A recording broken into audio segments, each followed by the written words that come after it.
முருகன் பக்தர்கள் அனைவருக்கும் அன்பு வணக்கங்கள். என் அன்பு குழந்தையே, உனக்கென ஒரு நல்ல செய்தியை உன்னிடம் கூறவே உன் வீடு தேடி வந்து கால் கடுக்க உன் அப்பா நான் காத்து கொண்டு இருக்கின்றேன். உன்னுடைய துணை உன்னிடம் சேர முடிவு எடுத்து விட்டார் தங்கமே. ஆனால் நீ அவருக்கு இந்த ஒரு சத்தியத்தை மட்டும் செய்து கொடு. இனி நிச்சயம் அவர் உன்னை விட்டு பிரியாமல் இருப்பார். என்னப்பா சொல்கிறீர்கள்? நான் என்ன சத்தியம் செய்து கொடுக்க வேண்டும் என்றுதானே கேட்கின்றாய்? வேறு ஒன்றும் இல்லை தங்கமே. இனி நீ எக்காரணத்தை கொண்டும் அவரை விட்டு பிரியவும் கூடாது, சண்டையிடக் கூடாது என்று தான் அந்த ஒரு சத்தியத்தை தான் உன்னிடம் அவர் கேட்கின்றார்.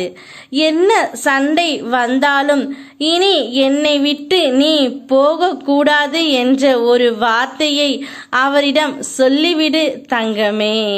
நிச்சயம் அவருடைய அன்பும் உன்னுடைய அன்பும் உண்மையாக இருக்கும் பட்சத்தில் உங்கள் இருவரையும் யாராலும் பிரிக்கவே முடியாது.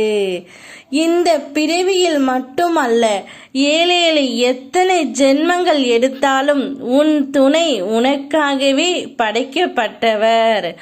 உன் துணை உன்னிடம் வந்து சேரவும் போகின்றார். நோக்கம் என்னவென்பதை முதலில் தீர்மானி. அதுவே இலக்கு என்பதை உறுதி செய்து கொள்.